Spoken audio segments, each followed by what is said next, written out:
Episode 1. Newtown Old Blood. My name is Nell Harrow. That is not the name I was born with. It is the one I kept because it is easier to live behind a borrowed wall than stand in front of the truth. People hear things about me. Not many. Never the full story. A woman in Peterborough who gets calls when a house goes wrong.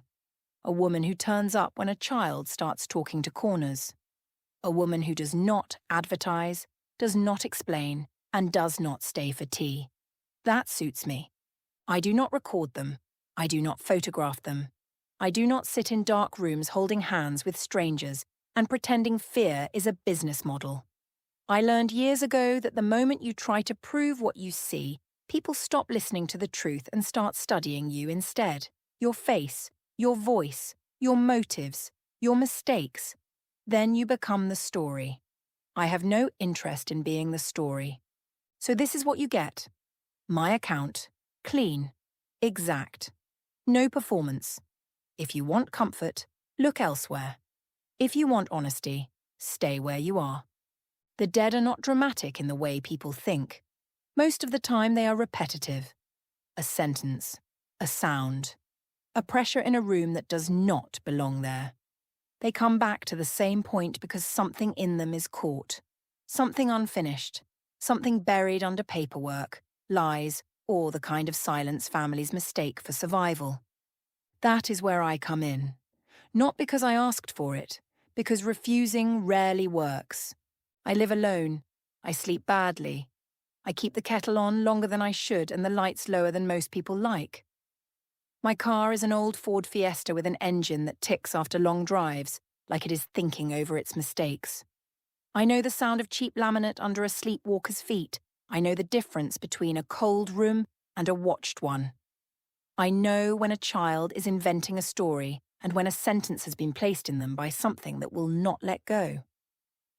This started on a Thursday. Late enough in the day for the light to go flat. The sort of afternoon where every estate in England looks unfinished, even when the builders have packed up and gone. I got the call through a man who still answers my texts. Not a friend. I do not have many of those. A contact. One of the few who has learned not to ask for explanations if the outcome is useful. He said, "I have got a family on a new estate. Kid is seeing something in his room."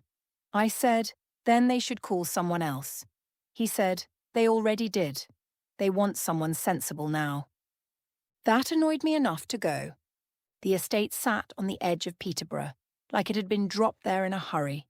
Rows of new-build houses in polite colours, grey, off-white, brick pretending to have character, small front gardens, thin fences, cars lined up like apologies. Everything clean, everything fresh. Everything built with the kind of confidence only possible when nobody wants to think too hard about what came before. People trust new places too easily. Fresh paint makes them stupid. They think if a wall is recent, it cannot hold anything old. That is not how land works. Land keeps score. I parked outside number 14 and sat for a moment with the engine off. The heater fan rattled once before dying. I watched the upstairs window. No movement, no curtain twitch. Just that flat evening light and the faint reflection of houses opposite. Normal.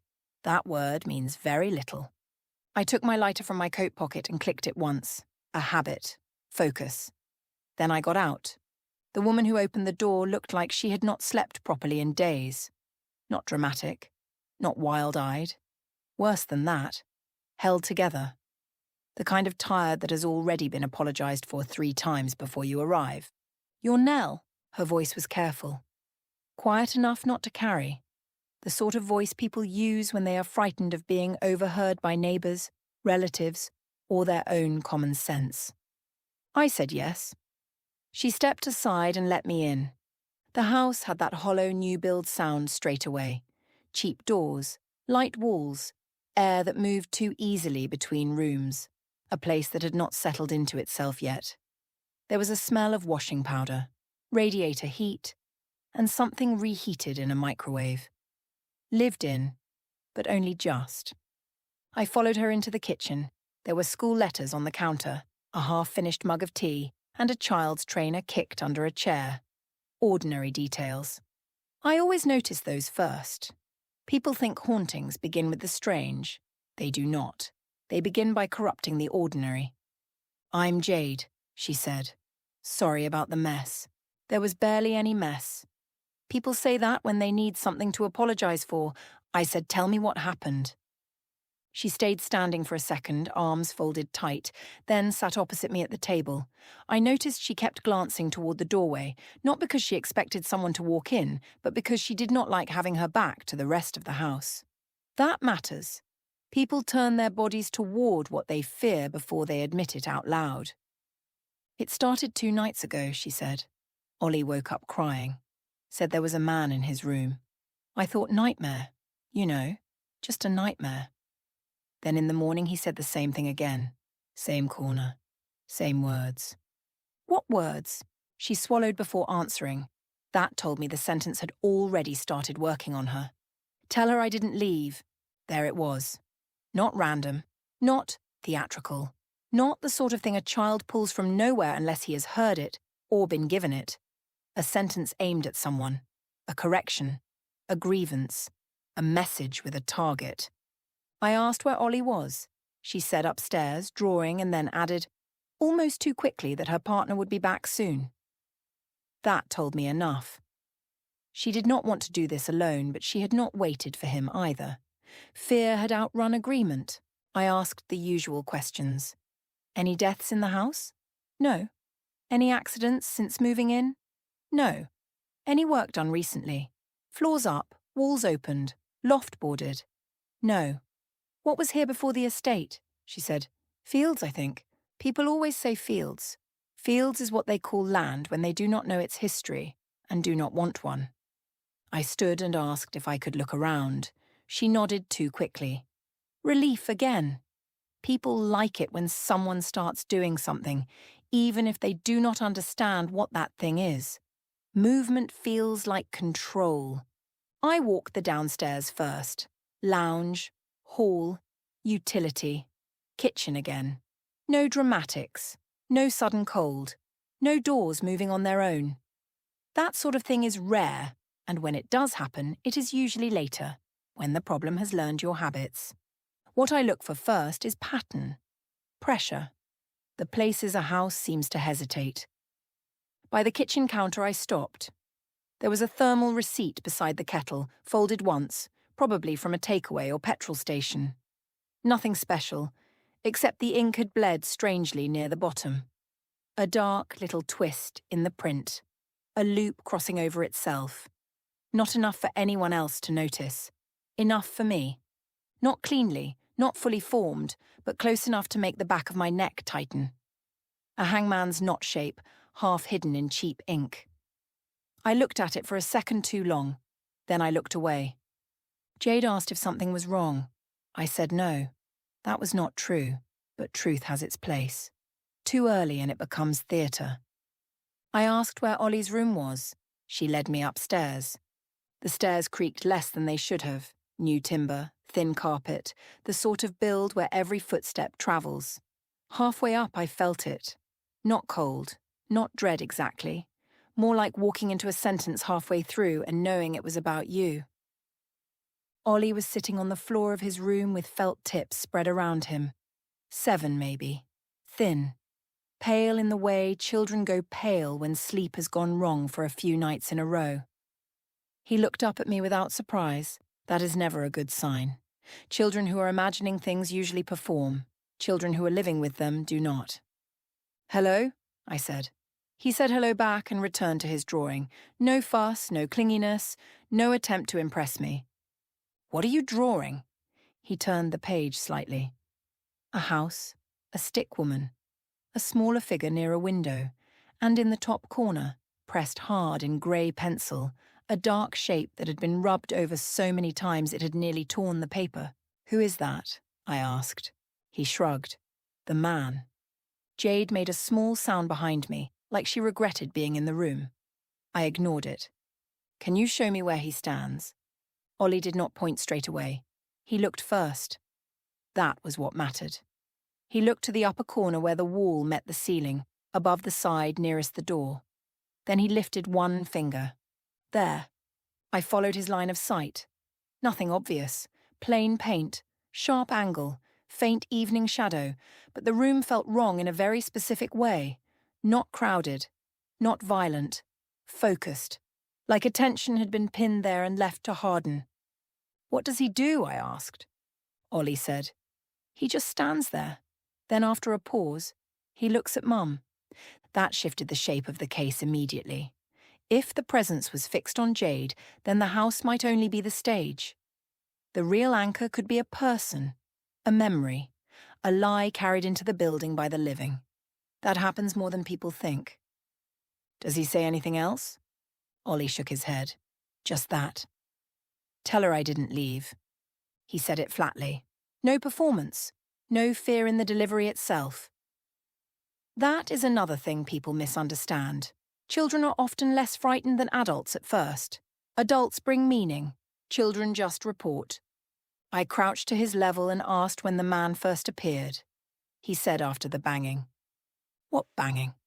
In the walls, at night, like someone doing this. He tapped the side of his felt tip 3 times against the wardrobe. Slow, even, patient. I listened. Not to the tapping, to the room after it. Sometimes the silence after a repeated sound tells you more than the sound itself. Jade said she had heard noises too, thought it was pipes, or the heating, or the house settling. That is what people say when they are still trying to stay on the right side of normal. I stood and walked the edges of the room. Bed, window, radiator, cupboard, carpet line. Nothing lifted, nothing broken. But near the skirting by the far wall I saw a faint discoloration in the paint. Small, brown-grey, twisted. If you did not know what you were looking at, you would call it damp. I knew better. The mark again. Not clear enough to alarm anyone else. Clear enough for me. I asked Jade if I could come back after dark. She asked if it was bad. I said, it is active. That was enough. As I turned to leave the room, Ollie spoke again. Quietly this time. Not to me. To the corner. She's here now. I stopped, but I did not turn around straight away. There is no point rushing a moment like that. Fear makes noise. Control makes space. When I looked back, Ollie was staring at the same patch of ceiling. His face had gone still in that way children's faces do when they are listening to something adults cannot hear. What did he say? I asked. Ollie frowned. Then he looked at me and said, he said you took your time. That was the first moment I knew this was not going to stay small. Jade followed me downstairs and asked if she should take Ollie somewhere else. I told her not yet. Moving too early can make things worse if you do not know what is attached to what. House, person, object, story. You move the wrong thing and all you do is carry the problem somewhere new. She asked if she should tell Callum everything. I said, tell him exactly what happened. Nothing more, nothing less. People ruin cases by improving them. At the front door, she hesitated. Then she asked the question everyone asks in one form or another. Can you help? I looked past her, up toward the landing where the light from Ollie's room fell weakly across the wall. Then I said the only honest thing available. Maybe. Outside, the air had turned colder. Not supernaturally. Just English evening cold. Damp and flat. I got into the Fiesta and sat with my hands on the wheel for a moment before starting the engine. The upstairs curtain moved slightly. Maybe jade, maybe draft, maybe neither. I clicked my lighter once. Focus. Then drove away knowing I would be back after dark. And knowing with that particular certainty I have learned not to ignore that Fenland Crown had not entered the story yet. But it would. Soon. I went back just after 9. Late enough for the estate to have gone quiet, but not so late that people had fully surrendered to sleep. That in-between hour is useful. Television's still on behind curtains. Kettles boiled for the last time, bathroom lights flicking on and off. The ordinary business of people convincing themselves the day is finished. The Mercer's house looked smaller at night. Most houses do. Darkness strips away the sales brochure version and leaves you with the truth.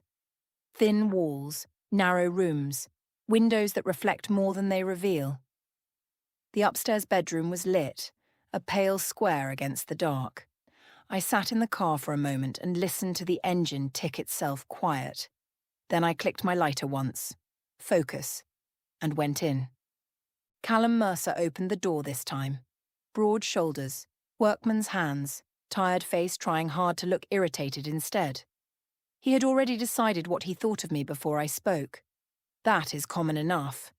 Men like Callum prefer problems they can lift, fix, or invoice. I am none of those things. You're the woman Jade called, not a question. I said yes.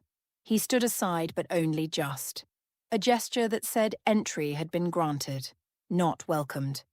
The house smelled of washing up liquid, radiator heat, and the remains of whatever they had forced themselves to eat for dinner. The television was on low in the lounge, not because anyone was watching it, but because silence had started to feel risky. Jade was in the kitchen, hands wrapped around a mug she was not drinking from.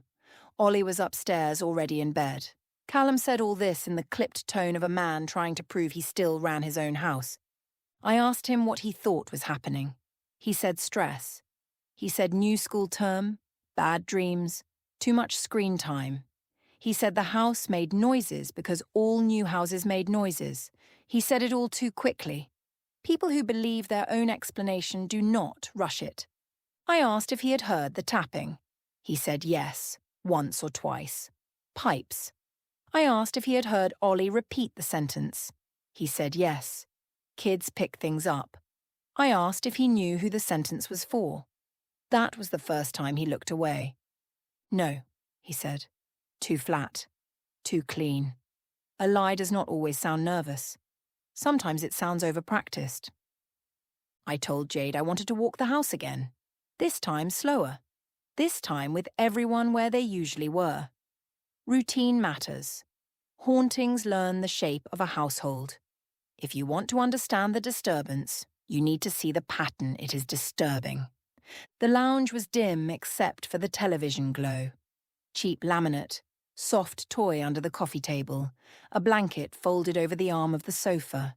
Nothing unusual until you stood still long enough to notice how sound behaved. The room swallowed some noises and sharpened others. The central heating ticked in the walls. A car passed outside and the headlights moved briefly across the ceiling. Then silence settled again. Not peaceful silence. Listening silence. I stood by the black television screen and watched the reflection instead of the room itself. That is where Jade had seen him. Reflective surfaces are useful. Not because they reveal more, but because they catch what people avoid seeing head-on. A microwave door, a switched-off screen, a dark window after sunset. The dead prefer angles. So do liars. At first there was nothing, just my own outline, Jade behind me in the kitchen doorway. The shape of the room flattened into dark glass. Then the image shifted. Not visibly. Not enough for anyone else to swear to it. But the proportions changed. The reflection deepened in one corner as if someone had leaned into it from the wrong side. Jade saw my face change. She said, "What is it?" I said, "Nothing yet." That was true. A suggestion is not evidence. Not even for me. Then the tapping started. 3 slow knocks. Not from the front door. Not from the walls. Glass. A fingernail sort of sound. Testing.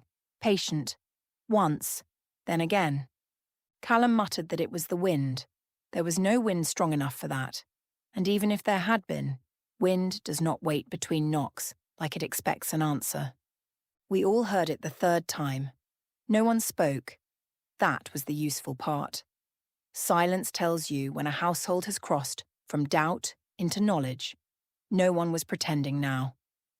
I asked Jade where she had seen him most clearly. She said the microwave door first, then the television, then once in the dark glass of the back door when she got up for water and saw someone standing behind her reflection. Not moving, just there. What did he look like? She took too long to answer, not because she was inventing it, because naming things makes them more real. Like a man who'd been left out in weather, she said. Not rotting, just worn down. Grey round the edges, and wet. Not dripping, just wrong. That was interesting. Water where there should not be water. Exposure. Outdoor death, perhaps. Or storage. Or ground that had held its damp too long. I said nothing. Not yet. By 1:30, the house had settled into that false stillness that comes before the next thing. Callum had gone upstairs twice to check on Ollie. Jade kept wiping down surfaces that were already clean. I stayed in the kitchen because kitchens tell the truth in family homes. People return to them when they do not know what else to do with themselves. At 2:14, I heard the bedroom door open. Not loudly, just the small, careful movement of a child not fully awake. Then footsteps on the landing, bare feet on carpet, slow, certain. Jade stood up so quickly her chair legs scraped. I held up a hand for quiet. Ollie appeared at the top of the stairs in his pyjamas, eyes open but empty in the way sleepwalkers' eyes are empty. Not blank. Occupied elsewhere. He did not look down at us. He looked across the landing toward the corner outside his room. Then he spoke. Tell her I didn't leave. Same tone, same sentence, no variation. That matters. Real repetition is one of the cleanest signs there is. Imagination changes. Fear embellishes. The dead repeat. Jade whispered his name. He did not react. He stood there for another second, head tilted slightly as if listening to a reply none of us could hear. Then he turned, walked back into his room and closed the door behind him. Callum swore under his breath. Not because he had become a believer, because his explanation had just failed in front of him. That is a different kind of fear, less dramatic, more dangerous. I went upstairs alone. The landing was colder than downstairs, but only by a degree or two. Enough to notice, not enough to perform. Ollie was back in bed, breathing evenly. Asleep properly this time. The room looked ordinary again. That is another trick of it. Hauntings rarely leave the set dressed after the scene is over. I checked the corner he had been staring at. Nothing visible. Then I looked lower, at the wallpaper seam near the skirting. There it was again. The mark. Not on paper this time. In the grain itself. A loop. A twist. A crossing. Subtle enough to dismiss as pattern if you wanted to stay comfortable, clear enough for me to know comfort was no longer available. I stood there longer than I should have. Not because I was afraid of the room, because I was thinking about my own name, the one I do not use. The mark does not appear for strangers without reason. If it had shown itself twice already, then this case was not only active, it was interested. I left just before 3. There was nothing more to gain by staying inside while everyone was raw and exhausted. Sometimes the best thing you can do in a case is step away long enough for the shape of it to sharpen. Jade followed me to the door. She asked if it was getting worse. I said yes. She asked if Ollie was in danger. I said not immediate danger. That was the truth, though not a comforting one. The dead do not always want harm. Sometimes they want witness, sometimes correction. Sometimes they do not care what they use to get it. Callum stayed back in the hall, arms folded, jaw tight, still trying to decide whether I was helping or making his life more difficult. The answer, of course, was both. Outside, the estate had gone almost silent. A fox barked somewhere far off. A security light came on 2 houses down, then clicked off again. My breath showed faintly in the cold. I reached the Fiesta and stopped with my hand on the door. Something had changed. Not in the air, in the attention. That sense of being observed had moved from the house to the dark behind me. I did not turn straight away. That is important. If you spin every time you feel watched, you teach fear to lead. I clicked my lighter once, nothing. Then, twice. Fear. And then I heard it, close, Not shouted, not whispered, placed carefully into the dark just behind my shoulder. Tell her I didn't leave. A man's voice, flat, worn down, not angry, worse than angry, determined. I turned. There was no one there. Only parked cars, damp tarmac, and the neat dark shapes of houses pretending to sleep. But the back of my neck had gone cold, and my hand was shaking just enough to annoy me. That was the moment the case changed. Up to then, the message had been delivered through the child, through the room, through repetition. Now it had been delivered to me directly. That meant I was no longer just observing. I had been brought in. Sometimes refusing is brave, sometimes it is just stupid. This was the second kind. The next morning I started where I always start when the dead get specific. Paperwork. People hate that. They want candles, Latin, old rituals, something cinematic. Most hauntings are not solved by theatre. They are solved by admin, memory, and finding the one lie everyone agreed to live with. I made 3 calls before 9. The first was to a private detective in Huntingdon who owed me a favour from a case 2 years earlier involving a missing husband, a caravan park, and a woman who had been dead for 6 months before anyone admitted it.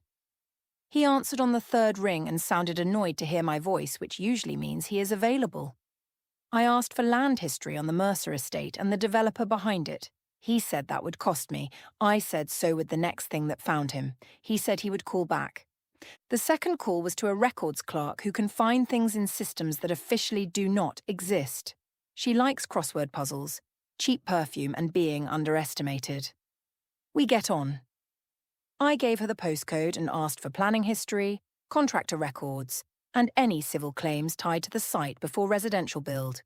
She asked if this was another one of my strange little errands. I said yes. She laughed and said she would see what she could do. The third call was to a police contact who has learned that if I ask about a name, it is usually better to answer than pretend not to know it. I asked if there had ever been an incident on the land before the estate went up. He said nothing he could see straight away. Then he paused. Then he said there had been a workplace matter years back, but it had gone civil, not criminal. Quiet, messy. The sort of file that gets tidied instead of opened. By lunchtime I had the company name. Fenland Crown Developments. Exactly the sort of name a boardroom chooses when it wants to sound established without saying anything at all. The estate had been one of their smaller projects. Fast turnaround, contractor heavy, temporary site cabins before the build, storage units, equipment yard. The kind of place where men worked long hours, paperwork got delayed, and accountability could be buried under subcontracting. The detective called first. He said the land had not been empty before development. It had been used as a contractor holding yard with portable offices and fenced storage. Before that, mixed commercial ground. Before that, scrub and field edge. No grand history, no plague pit, no ruined priory. Just the kind of forgettable land where modern sins assume they will stay modern. Then the clerk called. That was the useful one. There had been a civil claim tied to Fenland Crown during the contractor yard phase, settled quietly. Non-disclosure language, workplace incident, no admission of liability, no public inquest splash. The injured party's details had been partially redacted in the copy she could access, but not cleanly enough. Initials remained. JM, I wrote them down and stared at them for a long moment. JM. At first I thought of the wrong person, the dead man perhaps. Then I thought of Jade Mercer, and once that thought arrived, it would not leave. The police contact rang back half an hour later. He had a name, though he gave it to me like he was handing over something that might stain. Martin Shaw, site supervisor, or near enough. Not senior enough to own the decisions. Senior enough to help carry them out. Reported missing by his wife for a short period, then the matter went strangely quiet. No body found at the time. No criminal charge. No clean ending. Just absence, paperwork, and a company that kept building. Tell her I didn't leave. Not help me. Not find me. Tell her. A sentence aimed at a woman. A correction aimed at a lie. By then, I knew two things. First, Fenland Crown was not background. It was the spine of the case. Second, Jade Mercer was connected to it somehow, whether she wanted to be or not. I looked at the notes on my table. Fenland Crown, Contractor Yard, Civil Claim, J.M. Martin Shaw. And beneath all of it, like a thread pulled too tight, the mark. That was when I called Jade and told her I was coming back. And this time I needed Callum there. Jade let me in before I knocked. That told me enough. People only wait at the door when they already know something is coming they cannot stop. Callum was in the kitchen, arms folded so tightly it looked painful. He had the face of a man who had slept badly and blamed everyone else for it. The television was off this time. No background noise, no pretense. Ollie was at school. Good. Children should not be present when adults finally tell the truth. I put my notebook on the table and stayed standing. Sitting makes people think they have time. Most of them do not. I said I had a name, Martin Shaw. Jade went white in a way that had nothing to do with fear of ghosts. Recognition is different. It strips the blood from the face before the mind has caught up. Callum looked at her first, not me. That mattered more than anything he could have said. He knew the name, or knew he should have. "Who is he?" Callum asked. Not to me, to her. Jade sat down slowly. Not dramatic, just defeated. Like her legs had decided to stop helping. She kept both hands around the edge of the chair as if the room had shifted under her. She said Martin had been her sister's partner, years ago. Before Jade met Callum, before the estate was built, before any of this looked like it belonged to them.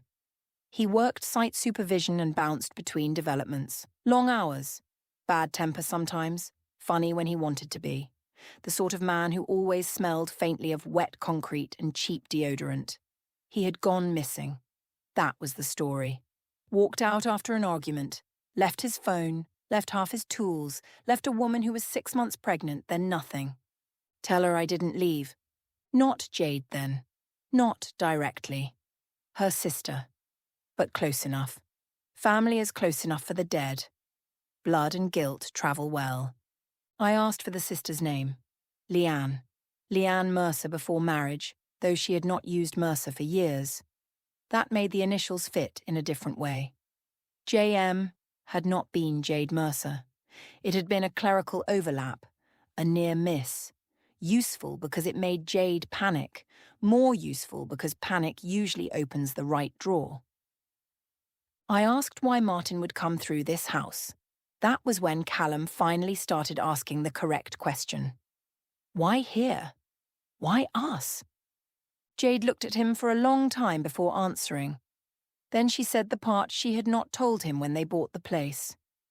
The old contractor yard that became the estate had been one of Martin's last sites, and this house, or near enough this plot, sat where the portable office cabins used to stand. Callum laughed once. A short, ugly sound. Not amusement. Shock trying to disguise itself. You knew that. She said she knew the development company name when it came up in the paperwork. Fenland Crown. She had recognized it. She had told herself it meant nothing. Companies move jobs. Land gets reused. Men disappear every day and no one digs forever. She had not wanted to tell him because it sounded mad, and because if Martin had not left, then someone had lied. Maybe Leanne. Maybe the company. Maybe everyone. That was the point the room changed. Not temperature. Weight. Truth does that. It gives a haunting somewhere to stand. I asked Jade to call her sister. She said Leanne would not come. I said ask anyway. There are moments in cases like this when refusal becomes more dangerous than embarrassment. This was one of them. Leanne arrived 40 minutes later with the look of a woman who had spent years holding herself together out of spite. Older than Jade by a few years, tired eyes, good coat, no patience. She took one look at me and decided she disliked me, which was fair enough. Then she heard Martin's name and sat down without being asked. I told her exactly what I had: the phrase, the site, the timing, the fact that a child with no knowledge of any of it had repeated the same sentence in the same dead tone over and over. I watched her face while I spoke, not for belief, for memory.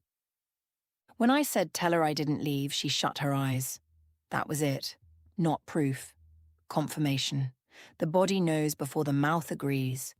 Leanne said Martin had not been a saint. Good. Saints are useless in stories like this. Real people leave better evidence. He drank too much some weeks. He shouted. He apologized badly. He was ambitious in the way men are when they think one more promotion will fix whatever is wrong inside them. But he had not been the kind to vanish from his own life. Not with a baby coming. Not with plans half made. Not with money hidden in a biscuit tin for a second-hand van. He had been frightened in the weeks before he disappeared. That was new. He had said there had been an accident on site. A bad one. Not fatal at first. Then maybe fatal after, depending on who told it. He said the company wanted paperwork altered. Dates changed. Safety checks backfilled. He had refused to sign something. Then later he said maybe he would. Then later he said if anything happened, it would not be because he had walked away. There it was. Not his exact sentence, perhaps, but close enough for the dead to keep the shape of it. Callum had stopped interrupting by then. He looked sick. Not because of the ghost. Because this had become a human story, and human stories are harder to dismiss. I asked Leanne what happened the last day she saw him. She said they argued. Of course they did. Most last days are ordinary right up until they become permanent. He had come home wet through, furious, and half out of his mind with it. Said they were trying to pin something on him. Said if he signed, he was finished. Said if he did not sign, he was still finished. She told him to stop talking in riddles and either go to the police or stop bringing work filth into the house. He left after midnight. No coat, no proper bag, no plan. She had spent years hating him for that, because anger is easier to live with than uncertainty. Then she looked at me and said the thing she had never said aloud. I don't think he left. The lights in the kitchen flickered once, not theatrically, just enough. Leanne saw it and went still. Jade started crying without sound. Callum stared at the table. And I knew we were close. I told them all to come upstairs. No one argued. That is another sign. Once the truth is named, people become strangely obedient. As if some older part of them recognizes ritual, even when no ritual is being performed. Ollie's room was empty, daylight flattening it into something harmless. Toy cars, small trainers by the bed, a dinosaur duvet, nothing in it that belonged to death. And yet the corner by the skirting held the eye too long. That was where the pressure sat. That was where the sentence had been aimed from. Leanne stopped in the doorway. She said she felt sick. I said, good. Stay there. People think I say things like that to be cruel. Usually I say them because honesty is quicker. I asked her to tell him the truth. She said, what truth? I said the one she had been living against. Her mouth tightened. Then she looked not at me, but at the corner. That was important. People know where to speak, even when they pretend they do not. She said she had told everyone he ran. She said she had repeated it until it sounded like fact. She said she did it because the alternative was worse. If he had not left, then he had been taken from her. If he had been taken, then no one had looked hard enough. Not the police, not the company, not her. She said she was tired of being pitied, tired of people asking if she had seen signs, tired of carrying a child and a question at the same time. So she chose anger, she chose abandonment, she chose a version of him she could survive. The room went colder, not much, enough. The sort of cold that settles on the forearms first. Jade made a noise behind me. Callum told her to be quiet without taking his eyes off the wall. Leanne kept going. She said she was sorry. Not for being angry, for helping the lie live longer. for letting her daughter grow up hearing that her father walked away, for never saying that she had known deep down he had sounded afraid that last night, not guilty, afraid. Then the wardrobe door clicked open, just an inch. No one moved. A child's room is the wrong place for movement when the dead are finally being listened to. I stepped closer to the corner. The wallpaper seam had begun to lift, only slightly, curling away from the plaster like damp had got behind it, except it was dry when I touched it, dry and warm. That was wrong enough to make my stomach turn. I said, "Martin Shaw." I said, "She knows you didn't leave." I said, "If that is what you came for, take it and be done." Nothing happened. Then too much happened at once. The television downstairs came on by itself. A burst of daytime voices from another room. The landing light blew. Jade shouted. The wardrobe door slammed open hard enough to hit the wall. And in the corner, for half a second only, the shape of a man, bent slightly forward as if still carrying the weight of an argument he had not finished. Grey, worn, wet around the edges. Not looking at me. Looking past me. At Leanne. She said his name once, just once, no performance, no reaching, no collapse. Martin. The shape changed, not vanished, softened, as if whatever had been holding it in one place had loosened. Then came the smell, wet soil, rust, old concrete after rain, a yard smell, an outside work smell, and with it something else, pressure behind the eyes, a flash that was not mine, a fenced compound, portable cabin, mud, a drop behind stacked materials, water gathered black in a pit where ground had sunk and been poorly covered. Not murder, perhaps, worse in some ways, neglect, panic, a body hidden by cowardice and time. I staggered back a step. Callum caught Jade. Leanne had both hands over her mouth. Then the room released. No bang, no scream, no cinema. Just a sudden absence, like a machine switching off in the next room after hours of background noise. The cold lifted. The pressure went with it. And for the first time since I had entered that house, the silence was only silence. Downstairs, no one spoke for a full minute. The television had gone dead again. The kettle clicked as it boiled, though no one remembered turning it on. Normal things returning badly. That happens. Leanne was the first to speak. She said there had been rumours years back about a flooded excavation near the cabins, a collapse after heavy rain. Nothing major, according to the company. Nothing reportable. She had heard one of Martin's mates say they had all been told to keep their heads down and let management sort it. At the time, she thought it was just site gossip. Now she was not so sure. I told her to go to the police again. This time with the right sentence.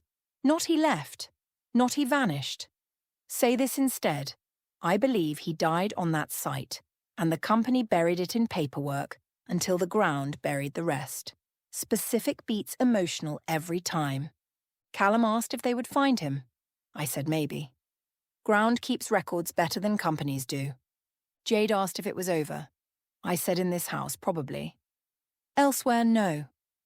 The dead are only one half of these things. The living still have to answer for what they built over. Leanne left looking older and steadier at the same time. That happens too. Truth costs, but it also stops the leak. Jade hugged Callum in the doorway like someone returning from a long way off. He held her properly this time. No folded arms, no distance. Fear had at least made him honest. I walked back to my car alone. The estate looked ordinary again. Rows of houses, bins, fences, the dull geometry of modern life. But I knew better than to trust appearances just because they had resumed. I stood with my hand on the roof of the Fiesta and looked back once at the Mercer house. The upstairs window reflected only sky. No figure, no movement. Done. It should have felt like relief. Instead, it felt like being watched from much further away. Not from the house, from somewhere older, more patient. I looked down at my hand. There, across the skin, just above my thumb, a faint red pressure mark had appeared, a loop, a crossing, a knot. The mark, not seen, Given. I rubbed at it until the skin went white around it. It stayed. That was when my phone rang. Elise. I answered and heard nothing for a second except breathing and the muffled hush of a large indoor space, hotel acoustics, carpet and distance. Then my sister spoke in a voice I had not heard from her since we were girls, tight, thin, stripped of all pretense. Nell. I said, "What is it?" She whispered. "The sailors are here." And for the first time in years I felt afraid before I knew why.